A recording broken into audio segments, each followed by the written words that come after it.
I'll just type in my username and password, but each customer has their own individual HIPAA compliant password, and it gets you to the main screen. And on the left side, there's some instruction and information. On the top, there's a little bit. I might have a few more features, but basically what you would do is you would want to you hit your patients button, and all the patients you've hooked up are going to be in a list below. You can search up here for old patients if you wanted to search a few things. Otherwise, to start a new patient, and actually before you start your patients, you'd want to come into your physician section, click on his physician, and then enter your physician's name information. You could come right to the top right here where it says add physician to the right of search. Is that the And referring physician or the probably the physician you'd like to be, probably you. So you get the information, unless you don't Okay. want any of the information, you want it sent directly to them, that's fine too. Set up either way, but this is where you could add all your physicians' names.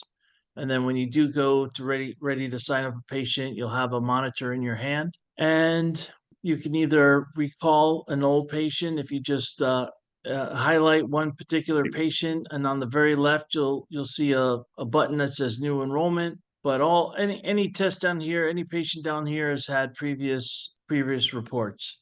So to get a brand new patient, you come up to the very top right with add new patient button to the right of the search. If I click that, you'll see add new patient features where you type in name, first name, last name, address, date of birth. And if you notice, it is a full four of year, then month, then day. That's a little bit reverse of our normal way. But anyway, or what you're used to other places. But so first and last name, male, female, street address, and phone number. The phone number is very important because we do contact the patients throughout the test regularly as things goes on. If they have questions and if there's courtesy, we just try to reach out before things get too far. Some sort of you show the doctor, and then you show um, your your identifier for the patient and any notes you'd like us to know about. If they have a pacemaker, you could type in pacemaker. If they, have sensitive skin, whatever, just you let us know, and you hit add patient, and then your name will be at the top of this list here. And at that point, if the patient is here and you have your monitor in hand, you would come over to the left side and under your patient name and click the new enrollment button. And just so I don't keep rambling, how does that seem so far? Understandable? Yes. Yes. Okay, so basically, just to recap what we just did, you're on the patient screen on the left. You come over to the top right. If you're adding a new patient, you click add new patient button next to the search. You put in basic patient information, which is obvious for us to interact with the patient during the test. And once they're on the list here, you can hit the plus for new enrollment. I'll do that now. And there's just a quick couple details we need to know. What type of test do you want to order?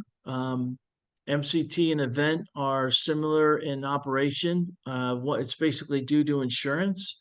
So if a patient has an insurance that pays for mobile cardiac telemetry, you get that test, and I would suggest you do that billing, that test, and then the other, if the insurance does not pay for telemetry, you can operate it as a regular event. In theory, there should be a big difference between the two technologies, but since we use the same monitor, you literally get the same coverage and report and detail. So the MCT can reimburse $800-900.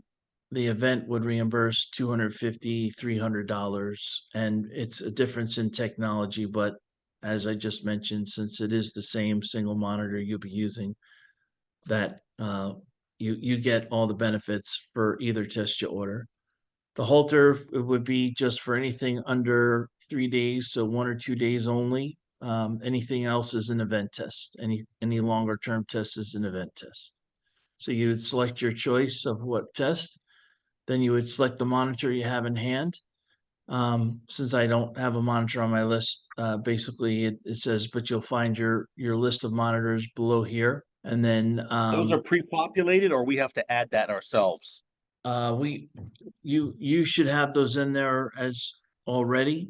And just a little side note, yes, so as we ship the monitors, they're in your account and you'll have them on your list. Now, we'll get to this when we work with the monitors, but just think to yourself, there's a start of a test, there's an end of a test, and really anything can happen in between there. Does the battery run out of charge and day 2 out of day 4? Is it just sitting there like a brick when the monitor comes back to the office? Do they put it in the drawer and put it away ready for next hookup when maybe there's no charge on it, maybe there's old patient information on it? So we want to go through the understanding of that when a monitor leaves and when a monitor returns. But this is the monitor leaving part. So you pick your monitor, it's on your list.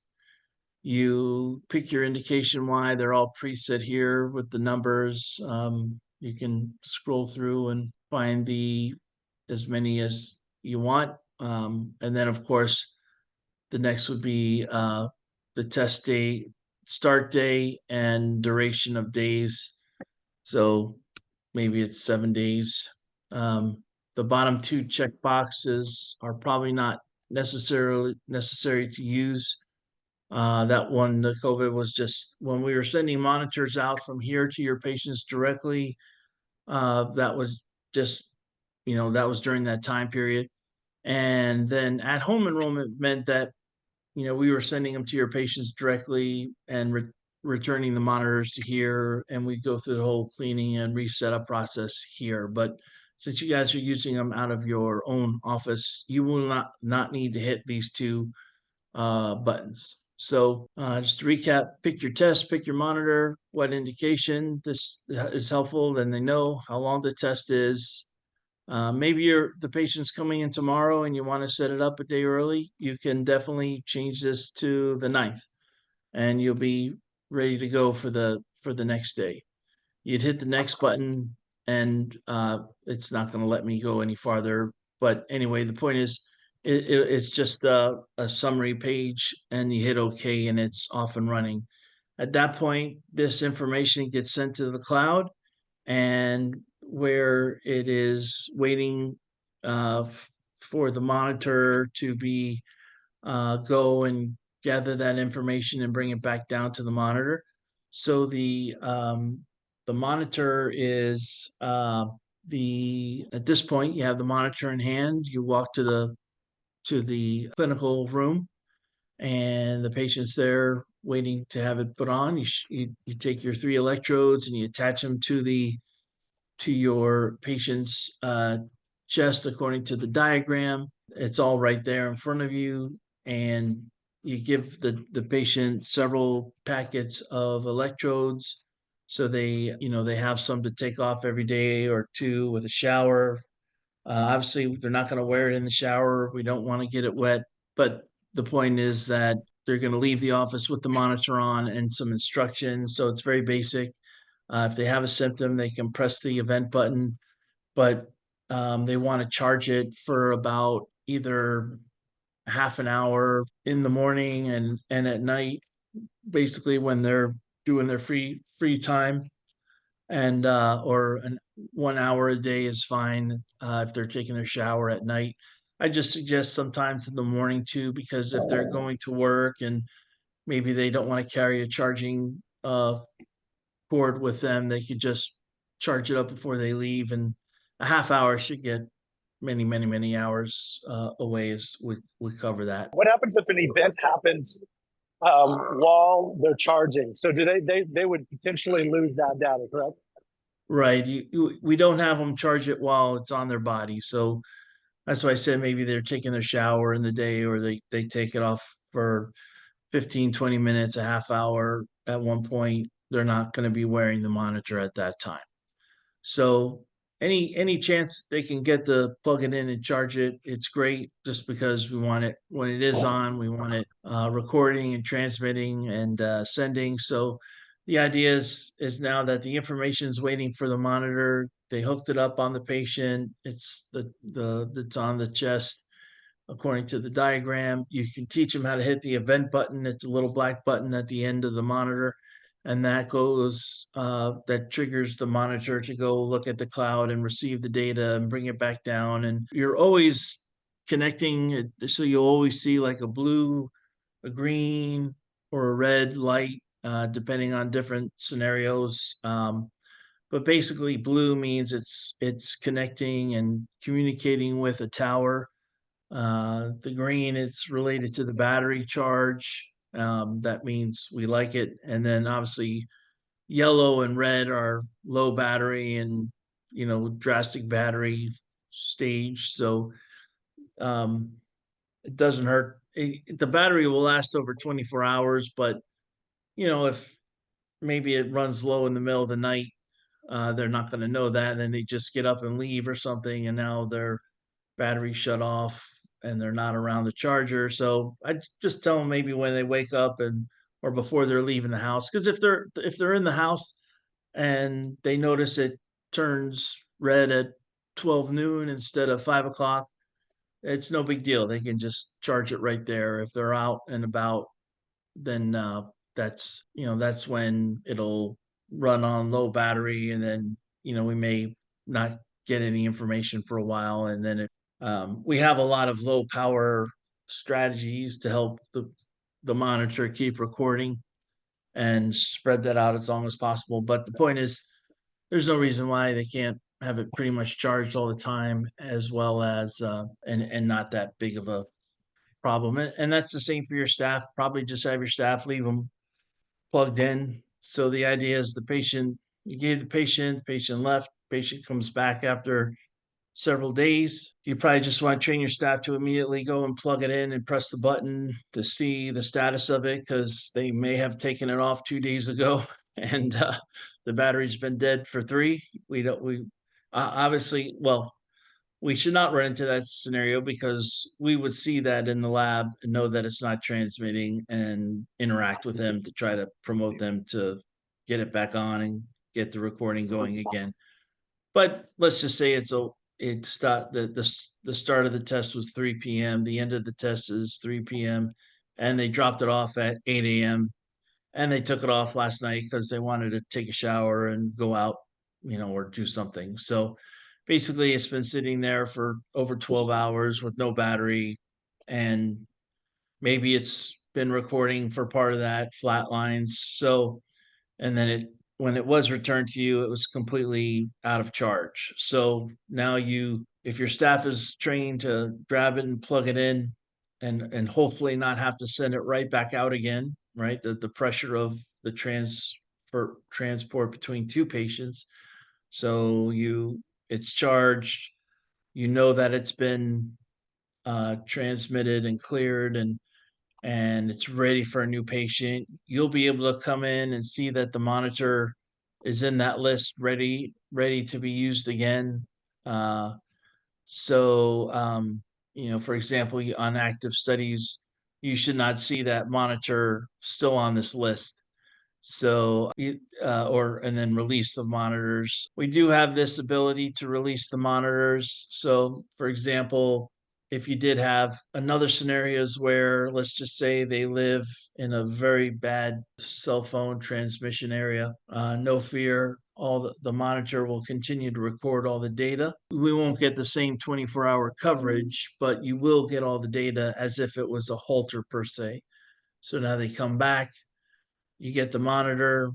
We've probably talked to you in the meantime, and what you're probably going, you could probably do this on every patient, to be honest, and just know that whether it's an hour, 10 minutes, or 12 hours, you're completely clear of using or to reuse the device. So the instructions are here. Believe it or not, there's a small removable SD card in that device. You would just take that out, put it in the reading card adapter, put that into your computer. You'll see that you verify the information that it is the same patient, and then you press the complete study button, which means that it's going to be gathering all that information and taking it from the card, just like downloading photos, downloading a Holter monitor, downloading whatever data from a recorder to a local computer. And once you do that, you're ready to go back to the card back to the monitor. So you may never use this, or you may decide to use this every single time.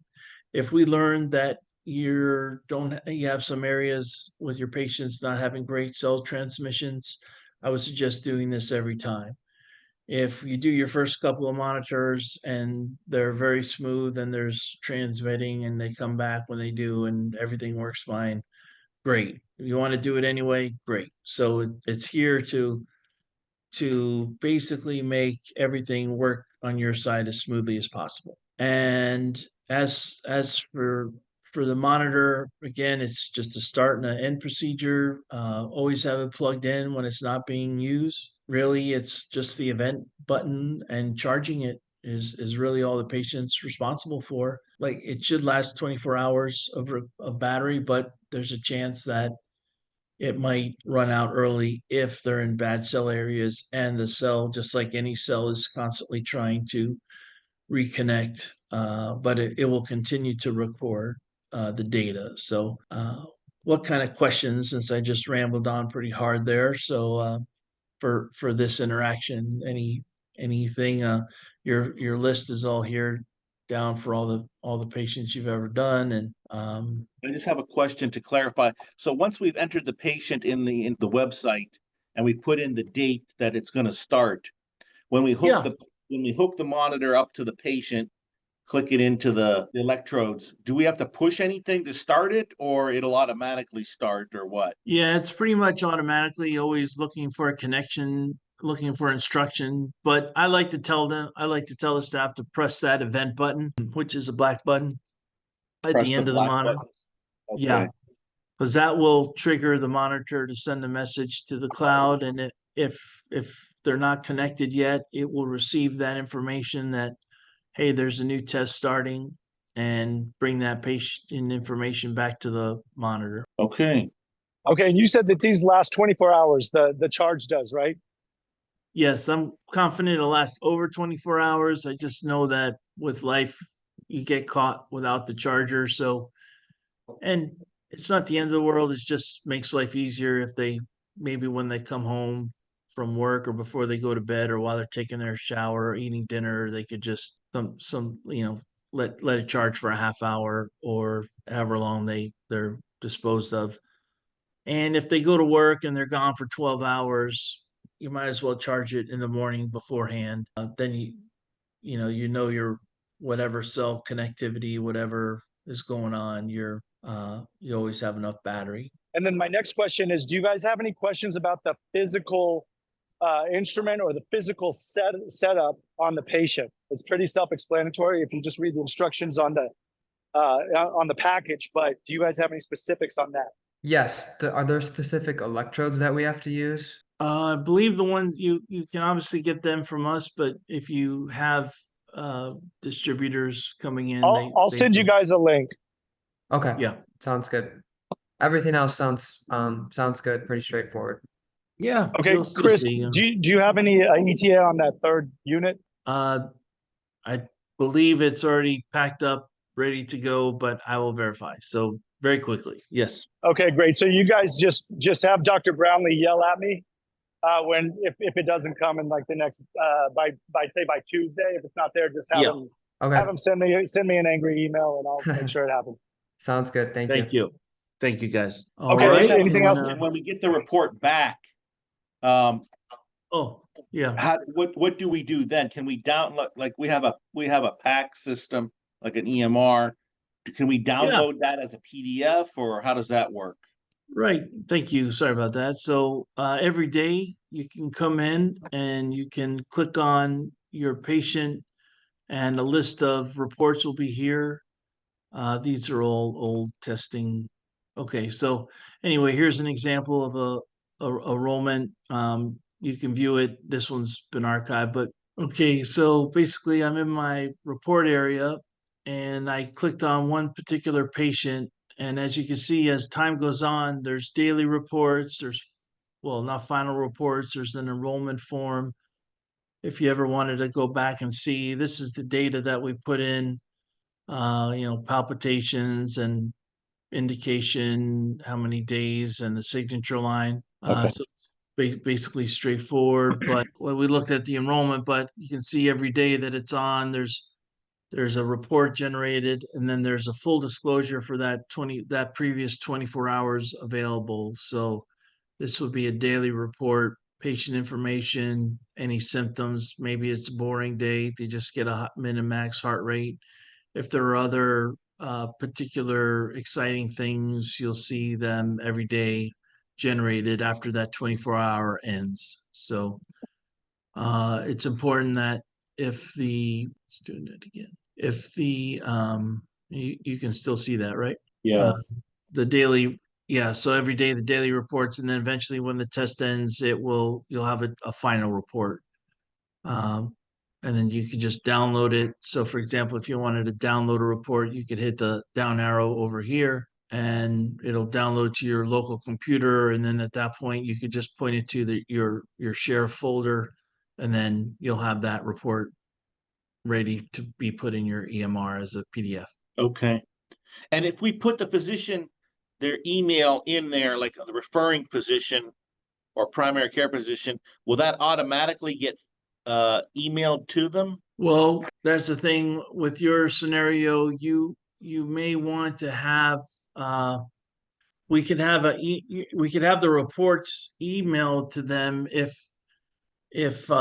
we have to do a little coordinating because you have a little bit different scenario on your customers. So what I would just say is that we could figure out a way to bounce it from, because this will be example of all your username and all your reports underneath your username, and then we could have those reports pushed to wherever you like. But if you have multiple doctors under your username, then that doesn't work very well. So we may need to get Not a big individual deal. usernames. I don't mind individually emailing them the thing. I was just wondering if that was a feature. Yeah, we definitely Can can the do it. report be customized, like to put our logo on it or whatever, or? Oh, yes, actually, Thomas mentioned that. I just have to talk to the engineers because it is part of, it's built in there. So I would just have to figure out how they would turn that off. I know we used to do it, so I'll try to do that. I'll try to get that done. All right, you can let me get back to me on that. That's fine. Yeah, perfect. Well, excellent. I don't have any more questions. Okay. Thank you for the review. No problem. Good luck, and remember, keep them charged and in your staff's mind. As soon as it comes back, just assume it's been a brick for 3 days. So plug it right in and hit that button to make sure everything's been transferred and off that report. But know that we have 24-hour coverage with a person answering the phone. And when we do see delays in transmission or dead batteries, we call the patients because sometimes they just forget, and we just have them plug in. It's pretty good. On a rare occasion, when they don't answer the phone, that's when things don't go very well, because if they do have some issue, then we can't get in touch with them. We might call you guys to try to get some help.